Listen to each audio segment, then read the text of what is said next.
नमस्कार सभी साथियों को स्वागत करता हूं सबका इस यूट्यूब चैनल पर जिसका नाम स्टडी विद पीएन लोधा। साथियों, साइकोलॉजी की संपूर्ण क्लास शुरू की जा चुकी है। क्लास नंबर 2 है ये। पूरा देख करके जाइएगा इस वीडियो को। इसमें मनोविज्ञान का अर्थ पढ़ेंगे, मनोविज्ञान की परिभाषाओं के बारे में बात करने वाले हैं और जो मनोविज्ञान का इतिहास है उसके बारे में भी हम बात करेंगे।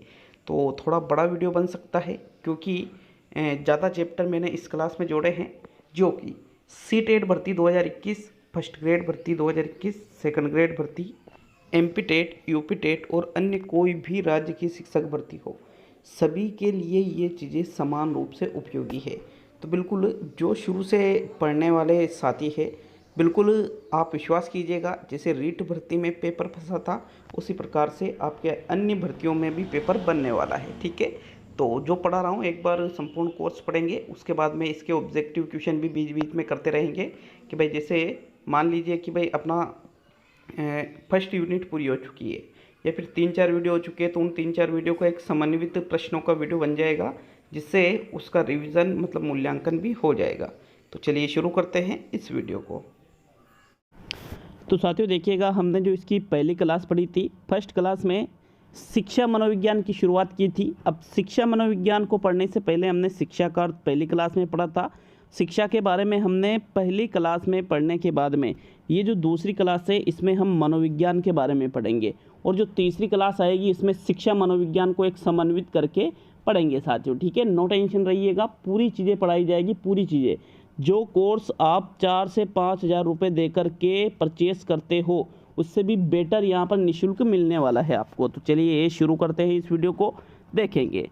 देखिए, शिक्षा के बारे में पढ़ने के बाद में बात करते हैं मनोविज्ञान की। तो मनोविज्ञान का निर्माण मन प्लस विज्ञान, मन है प्लस विज्ञान से मनोविज्ञान शब्द बनता है। साथियों, इसका शाब्दिक अर्थ होता है मन का विज्ञान। नॉर्मली है कि भाई मनोविज्ञान का शाब्दिक अर्थ क्या होता है, मन का विज्ञान, ये इसका शाब्दिक अर्थ है। ठीक है, शाब्दिक है ये, जो शब्द के अनुसार होता है। मनोविज्ञान को अंग्रेजी में साइकोलॉजी कहते हैं, ये भी हम सभी को पता है कि भाई मनोविज्ञान हिंदी में है और अंग्रेजी में हम इसे क्या कहते हैं, साइकोलॉजी कहते हैं साथियों। लेकिन ये जो साइकोलॉजी शब्द है, इस साइकोलॉजी शब्द की उत्पत्ति ग्रीक भाषा के 2 शब्दों से हुई है। समझना, साइकोलॉजी शब्द की उत्पत्ति ग्रीक भाषा के 2 शब्दों से मिलकर हुई है। एक तो है साइकी और एक है लोगस। इन 2 शब्दों से ही साइकोलॉजी शब्द बना है। साइकोलॉजी शब्द एक अंग्रेजी भाषा का शब्द है, लेकिन ये अंग्रेजी भाषा का शब्द बना किससे है, ग्रीक भाषा से बना है साथियों, जिसमें 2 शब्द आते हैं, साइकी और लोगस। साइकी का मतलब आत्मा से लिया जाता है और लोगस का मतलब विज्ञान या अध्ययन से लिया जाता है। एक चीज़ इंपॉर्टेंट इसमें है मित्रों, अगर यहाँ पर ग्रीक भाषा ऑप्शन में नहीं है कि भाई साइकोलॉजी शब्द की उत्पत्ति किस भाषा से हुई है और वहाँ पर ग्रीक नहीं है, तो ग्रीक नहीं होने पर आपको लैटिन भाषा सही करना है। देखो, ग्रीक और लैटिन अगर दोनों रहेंगे तो फिर हम ग्रीक को सही करेंगे, ग्रीक भाषा हमारी फर्स्ट चॉइस रहेगी। लेकिन अगर ग्रीक विकल्प में नहीं है तो फिर हम किसको सही करेंगे, लैटिन भाषा को सही करेंगे। तो 2-3 चीज़ें क्लियर हुई कि भाई मनोविज्ञान का शाब्दिक अर्थ मन का विज्ञान होता है। मनोविज्ञान को इंग्लिश में साइकोलॉजी कहते हैं। साइकोलॉजी शब्द की उत्पत्ति ग्रीक भाषा के साइकी और लोगस शब्द से हुई है। साइकी का मतलब आत्मा होता है और लोगस का मतलब विज्ञान या अध्ययन होता है। अगर ग्रीक विकल्प में नहीं है तो फिर हम किसको सही करेंगे, लैटिन भाषा को सही करेंगे साथियों। अर्थात देखिएगा, इसका शाब्दिक अर्थ क्या निकला, मतलब किसका, साइकोलॉजी का। साइकी प्लस लोगस से बना है ना, तो साइकी प्लस लोगस मतलब आत्मा का विज्ञान, इसका शाब्दिक अर्थ इंग्लिश से निकल के आ जाता है साथियों। यहाँ पर अलग अर्थ था क्योंकि यहाँ इंग्लिश का विश्लेषण हमने नहीं किया था। अब देखिएगा, एबिंगहॉस का इस संदर्भ में एक प्रसिद्ध कथन आता है। क्या प्रसिद्ध कथन है एबिंगहॉस का, मनोविज्ञान का भूतकाल काफ़ी लंबा है लेकिन इतिहास काफ़ी छोटा है। तो 2 समझो इस चीज़ को, एबिंगहॉस का क्या कथन है, मनोविज्ञान का भूतकाल मतलब काफ़ी पहले से मनोविज्ञान चली आ रही है, लेकिन ज़्यादा विस्तृत क्षेत्र इसका था नहीं, ज़्यादा लोग इसके बारे में जानते नहीं थे, इसलिए भूतकाल तो काफ़ी लंबा हो गया अरस्तू के समय से, लेकिन इतिहास काफ़ी छोटा है, मतलब ज़्यादा लोगों तक ये नहीं पहुंची थी। तो इस चीज़ को भी कंफर्म याद रखिएगा, बहुत ही महत्वपूर्ण कथन है। किसके द्वारा कहा गया है, एबिंगहॉस के। अब देखो, इससे मिलता जुलता एक और कथन आने वाला है, वो हम आगे देख रहे हैं। ठीक है, तो चलिए आगे बढ़ते हैं साथियों। मनोविज्ञान का विकास। भाई मनोविज्ञान के विकास की अगर हम बात करें तो मनोविज्ञान के विकास को 4 चरणों में बांटा जाता है। कितने चरणों में बांटा जाता है साथियों? 4 चरणों में। मैंने आपको देखिएगा ये चीज़ पहले पढ़ाई थी, लेकिन कुछ चीज़ें ऐड की गई है। आप पूरी साइकोलॉजी पढ़ोगे तो मैं इस बात की गारंटी देता हूँ, किसी भी कोचिंग्स के नोट्स, किसी भी टीचर के नोट्स और यहाँ पर जो आप पढ़ रहे हो, इनको मिलान करके आप देख सकते हो। आपको यहाँ पर अगर संतुष्टि नहीं मिले तो तुरंत चैनल को अनसब्सक्राइब कर देना साथियों। सब्सक्राइब कर रखा है तो उसको हटा दीजिएगा। देखिएगा, आत्मा का विज्ञान इसका पहला चरण है। मनोविज्ञान को सबसे पहले आत्मा का विज्ञान माना गया था कि भाई मनोविज्ञान क्या है? आत्मा का विज्ञान है। 384 ईस्वी से 16वीं सदी के अंत तक का जो समय है, ये आत्मा के विज्ञान, इतने सालों तक सबसे लंबा समय था ये। 384 से 16वीं सदी के अंत, मतलब 16वीं सदी भी पूरी ही, तो मतलब लगभग 1600 साल तो क्या आसपास, 1400-1500 साल जो भी है, इतने सालों तक मनोविज्ञान को आत्मा का विज्ञान या आत्मा का अध्ययन के रूप में स्वीकार किया गया था। इसके जो समर्थक थे, किसने ऐसा माना था कि भाई ये आत्मा का विज्ञान है? अरस्तु ने माना था, प्लेटो ने माना था, सुकरात ने माना था और डेकार्ते ने माना था। इन 4 मनोवैज्ञानिकों का ही मुख्य रूप से नाम आता है किसमें? आत्मा के विज्ञान में, कि मनोविज्ञान क्या है? आत्मा का विज्ञान है। लेकिन 16वीं सदी के अंत में इसका विरोध कर दिया गया J.S. रोस के द्वारा और पंपोनोजी के द्वारा, कि भाई आत्मा को आप देख नहीं सकते, आत्मा अमूर्त होती है, ये सिर्फ मान्यता पर आधारित है, तो इसलिए ये गलत है। ठीक है, आत्मा को आप देख नहीं सकते, छू नहीं सकते, उसका कोई मूर्त रूप नहीं होता है, कि भाई ऐसा कुछ नहीं होता है, आत्मा जैसी कोई चीज़ ही नहीं होती है। ऐसा विरोध करने वाले थे J.S. रोस और पंपोनोजी। तो J.S. रोस और पंपोनोजी से पूछा गया कि भाई अगर मनोविज्ञान आत्मा का विज्ञान नहीं है तो फिर क्या है? तो इनका जो जवाब था कि भाई मनोविज्ञान आत्मा का विज्ञान नहीं है, बल्कि मनोविज्ञान मन का विज्ञान है साथियों। किसका? मन का विज्ञान। तो मनोविज्ञान को मन का विज्ञान माना गया था 17वीं व 18वीं सदी में, मतलब 200 साल लगभग, 17वीं सदी पूरी और 18वीं सदी पूरी, 200 साल तक मनोविज्ञान को किसका विज्ञान माना गया? मन का विज्ञान माना गया। और मानने वाले कौन थे भाई? इन्होंने ही कहा था ना, तो फिर ये मानने वालों में आ जाएंगे रोस, पंपोनोजी और साथ में जॉन लॉक और थॉमस रीड का भी इसमें नाम आ जाता है कि मनोविज्ञान किसका विज्ञान है? मन का विज्ञान है। भाई इसका भी विरोध किया गया विलियम वुंट और E.B. टीचनर के द्वारा। इन्होंने भी कहा कि भाई मन का स्वरूप भी अमूर्त होता है, जैसा आपने कहा कि आत्मा का स्वरूप अमूर्त होता है, वैसे मन का स्वरूप भी अमूर्त होता है। मन एक निजी चीज़ है, तो भाई यहाँ पर मन निजी है, अलग अलग होता है सभी का, तो इसलिए इसको मन का विज्ञान भी नहीं माना जा सकता है। तो फिर इनसे पूछा गया कि भाई मनोविज्ञान आत्मा का विज्ञान भी नहीं है, मनोविज्ञान मन का विज्ञान भी नहीं है, तो मनोविज्ञान क्या है? तो विलियम वुंट और E.B. टीचनर ने क्या कहा? मनोविज्ञान किसका विज्ञान है? चेतना का विज्ञान है साथियों। अब चेतना का विज्ञान जब माना गया मनोविज्ञान को, तो 19वीं सदी संपूर्ण लगभग 100 सालों तक चेतना का विज्ञान मनोविज्ञान को माना गया। इसके जो समर्थक थे, एक तो देखो विलियम वुंट और टीचनर तो होना ही है क्योंकि इन्होंने ही कहा था, तो विलियम वुंट और टीचनर के साथ में जेम्स हल्ली और विलियम जेम्स भी आ गए कि हाँ भाई मनोविज्ञान क्या है? चेतना का विज्ञान है। लेकिन चेतना का विज्ञान बताया जाने के बाद में इसका भी विरोध कर दिया गया, मनोविज्ञान चेतना का विज्ञान भी नहीं होता है।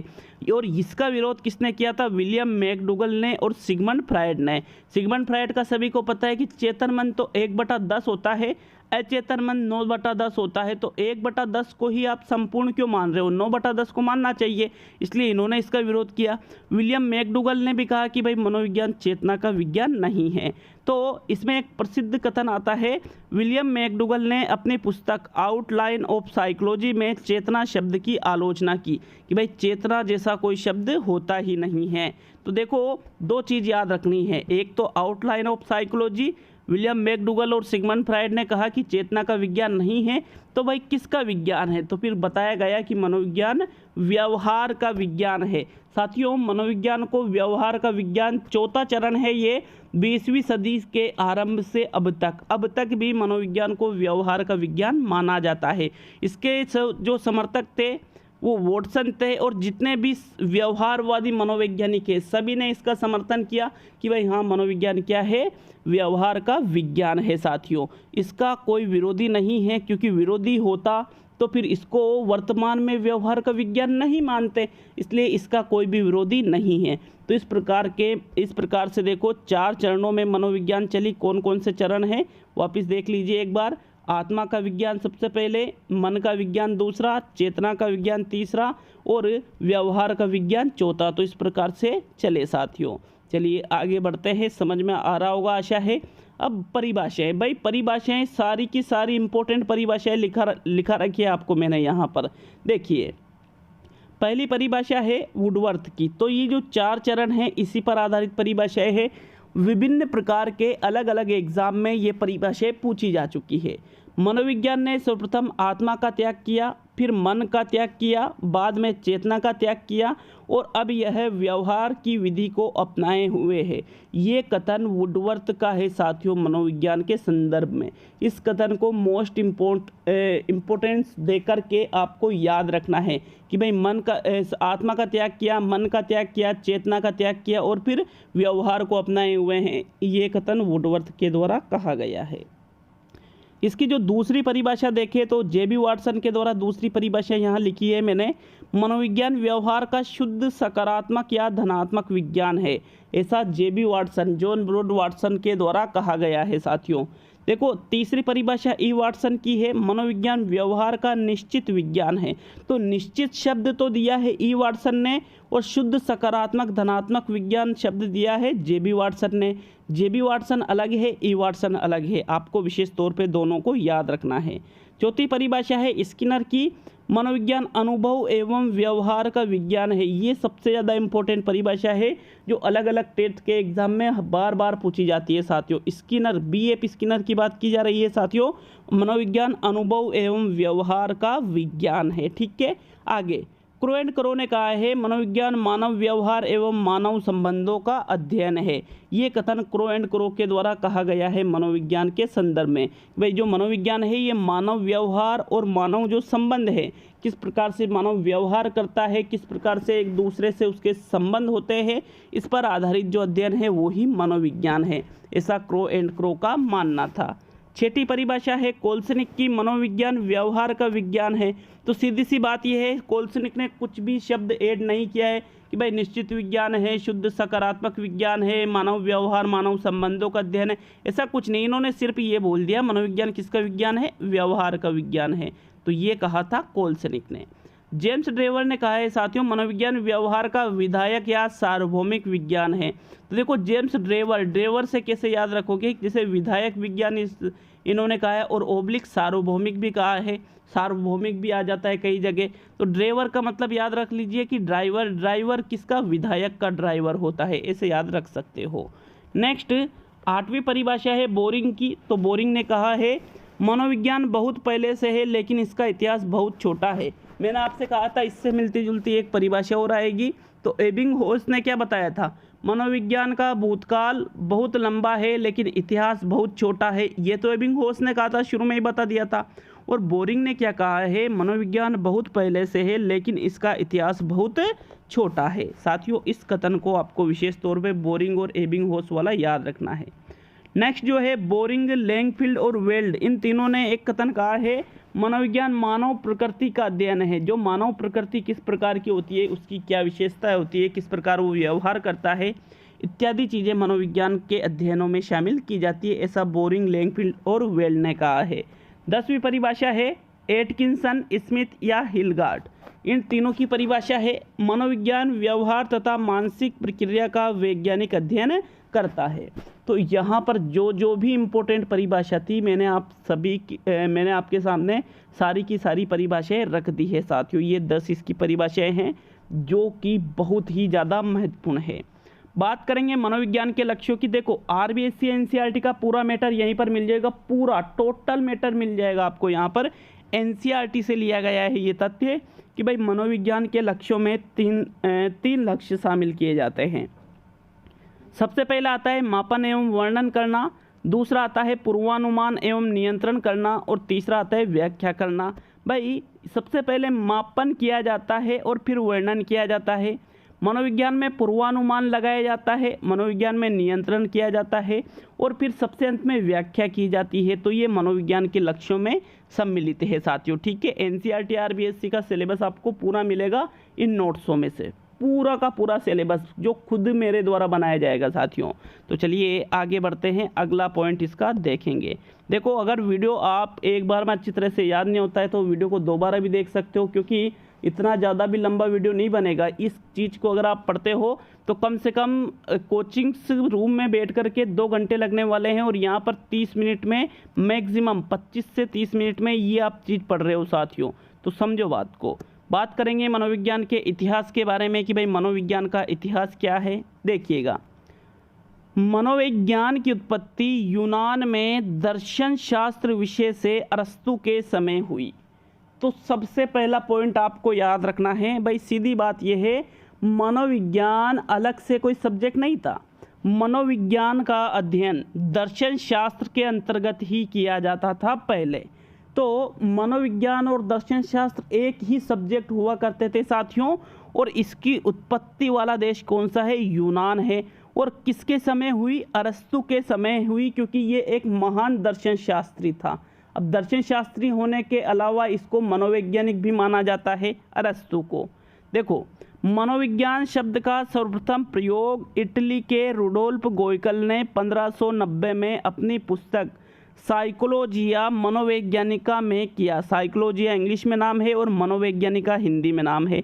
अब आप कहोगे कि सर, अगर अरस्तु के समय में ही मनोविज्ञान की उत्पत्ति हो गई थी तो फिर इस मनोविज्ञान शब्द का सर्वप्रथम प्रयोग 1590 में कैसे हुआ? तो भाई इसके लिए एक जवाब है, अरस्तु के समय हुई थी, लेकिन दर्शन शास्त्र विषय के अंतर्गत ही, इसको मनोविज्ञान नहीं कहा जाता था। दर्शन शास्त्र, आत्मा का अध्ययन, इस प्रकार की चीज़ें इसको कही जाती थी साथियों। तो याद रखना है, उत्पत्ति किस देश से हुई? यूनान से हुई। किस सब्जेक्ट से हुई? दर्शन शास्त्र से। किसके समय हुई? अरस्तु के समय हुई। फिर मनोविज्ञान शब्द का सर्वप्रथम प्रयोग किसने किया? रुडोल्फ गोइकल ने किया। कब किया? 1590 में किया। कौन सी पुस्तक में किया? साइकोलॉजिया, मतलब मनोवैज्ञानिका में किया था साथियों। आगे हम बढ़े तो मनोविज्ञान के जनक अरस्तु को माना जाता है, क्योंकि इन्होंने मनोविज्ञान को दर्शन शास्त्र से अलग करने का विचार सबसे पहले दिया था कि भाई ये जो आत्मा का अध्ययन हम कर रहे हैं, ये दर्शन शास्त्र से इसको अलग किया जाना चाहिए।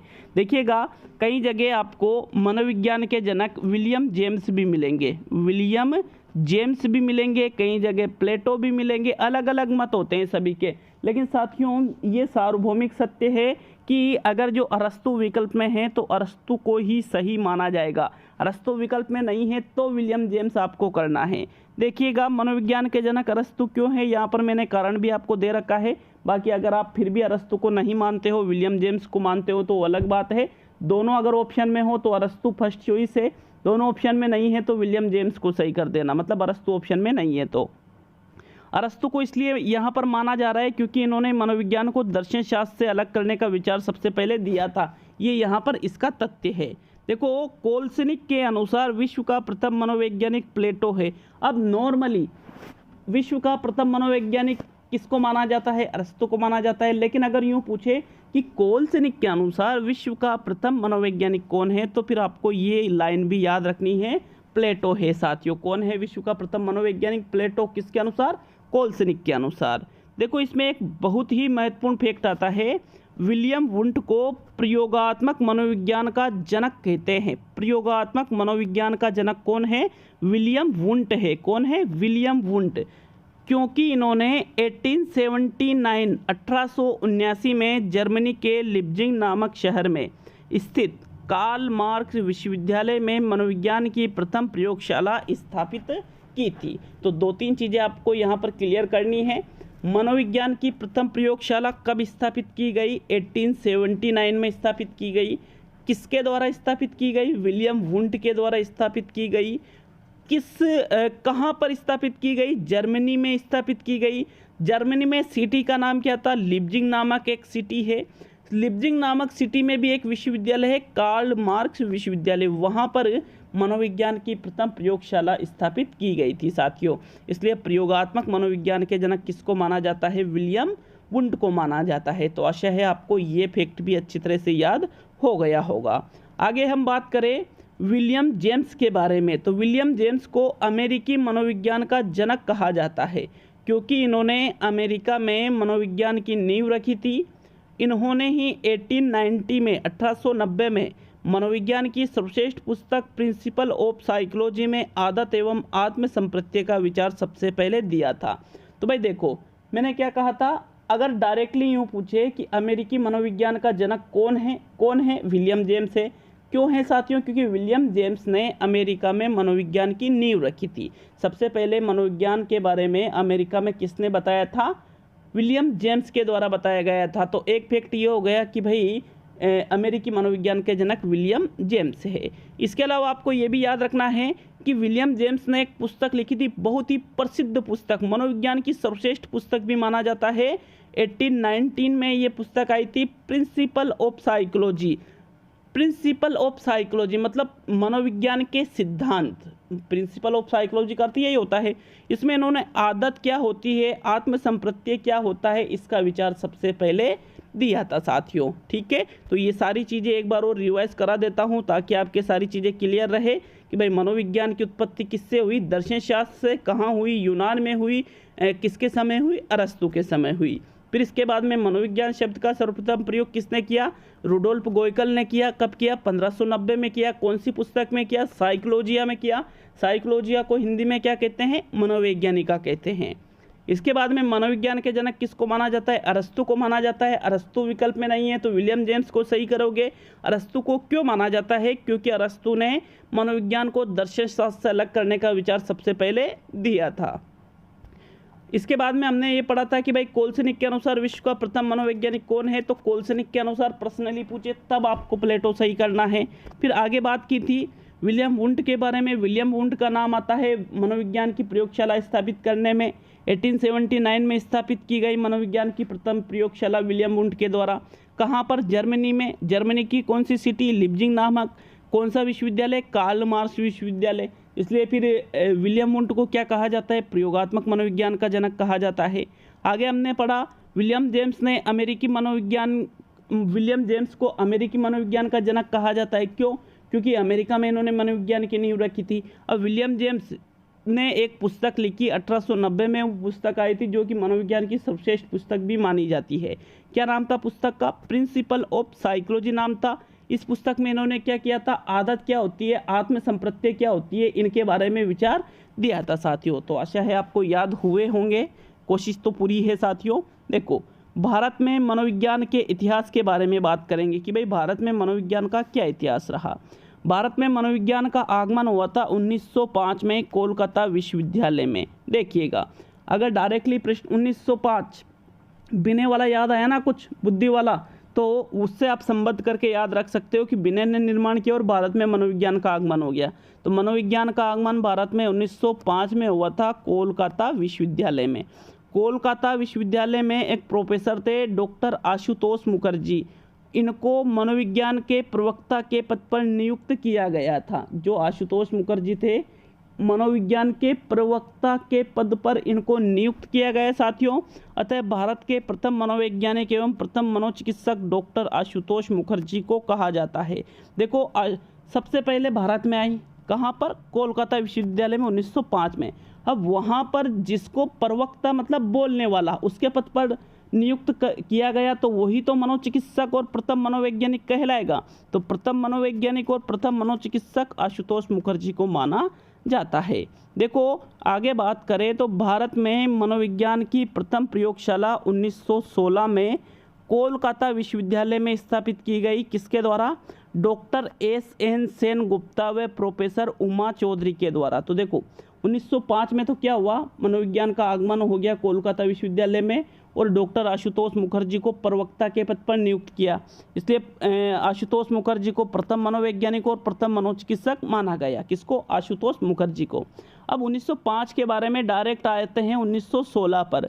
1916 में भारत में क्या हुआ था? मनोविज्ञान की प्रथम प्रयोगशाला कोलकाता विश्वविद्यालय में ही स्थापित की गई 1916 में और डॉक्टर एस.एन. सेनगुप्ता के द्वारा और प्रोफेसर उमा चौधरी के द्वारा ये इनकी सहयोगी थी उमा चौधरी। मुख्य कौन थे? Doctor S N. सेन गुप्ता। इनके द्वारा मनोविज्ञान की प्रथम प्रयोगशाला 1916 में भारत में कोलकाता विश्वविद्यालय में स्थापित की गई। इसके बाद में देखो जो एस.एन. सेन गुप्ता है, इनका पूरा नाम है प्रोफेसर या डॉक्टर स्वामीनाथन, मतलब स्वामीनाथ नरेंद्र देव सेन गुप्ता, ये इनका पूरा नाम है। 1 2 3 4 5 लोगों के नाम अकेले के हैं, ठीक है। के माध्यम से भारत में मनोविज्ञान का पाठ्यक्रम का संचालन सन 1916 से कोलकाता विश्वविद्यालय में शिक्षा मनोविज्ञान के रूप में हुआ। अतः इन्हें भारतीय मनोविज्ञान का एवं भारतीय शिक्षा मनोविज्ञान का जनक कहा जाता है। तो भाई बहुत ही इम्पोर्टेंट है, भारतीय मनोविज्ञान का जनक कौन है? आशुतोष मुखर्जी मत कर देना। स्वामीनाथ नरेंद्र देव सेन गुप्ता, डॉक्टर एस.एन. सेन गुप्ता भारत में मनोविज्ञान के जनक कहलाते हैं, क्योंकि इनके माध्यम से ही पाठ्यक्रम की शुरुआत हुई थी भारत में। और प्रथम मनोवैज्ञानिक और प्रथम मनोचिकित्सक कौन है? डॉक्टर आशुतोष मुखर्जी। शिक्षा मनोविज्ञान का जनक भी कौन है? Doctor S N. सेन गुप्ता। इन्हें भारत का प्रथम शैक्षिक मनोवैज्ञानिक भी कहते हैं। किन्हें? एस.एन. सेन गुप्ता को भारत का प्रथम शैक्षिक मनोवैज्ञानिक भी कहते हैं साथियों। तो ये थी आज की क्लास। आशा है 2 घंटे की क्लास को मैंने यहाँ पर 30 मिनट में ही क्लियर कर दिया होगा। अगर वीडियो अच्छा लगे तो लाइक शेयर जरूर कीजिएगा। तो शिक्षा के संदर्भ में पढ़ लिया, मनोविज्ञान के संदर्भ में पढ़ लिया। अब कल के वीडियो में हम शिक्षा मनोविज्ञान के संदर्भ में पढ़ेंगे। आपको बिल्कुल मैक्सिमम 2 महीने में पूरा कोर्स करवा दूंगा साथियों, बिल्कुल निःशुल्क, और नोट्स पूरे बना रहा हूँ मैं बिल्कुल सही तरीके से। तो उसकी संपूर्ण PDF भी आप चाहो तो ले सकते हो जब आपके पूरी क्लासें हो जाएगी उसके बाद में, ठीक है। तो मिलते हैं अब अगले वीडियो में। सभी दोस्तों का बहुत बहुत धन्यवाद। एक वीडियो और आएगा GK का अभी, ठीक है, इसके बाद में आ जाएगा वो। तो मिलते हैं अगले वीडियो में। बहुत बहुत धन्यवाद एक बार पुनः सभी का।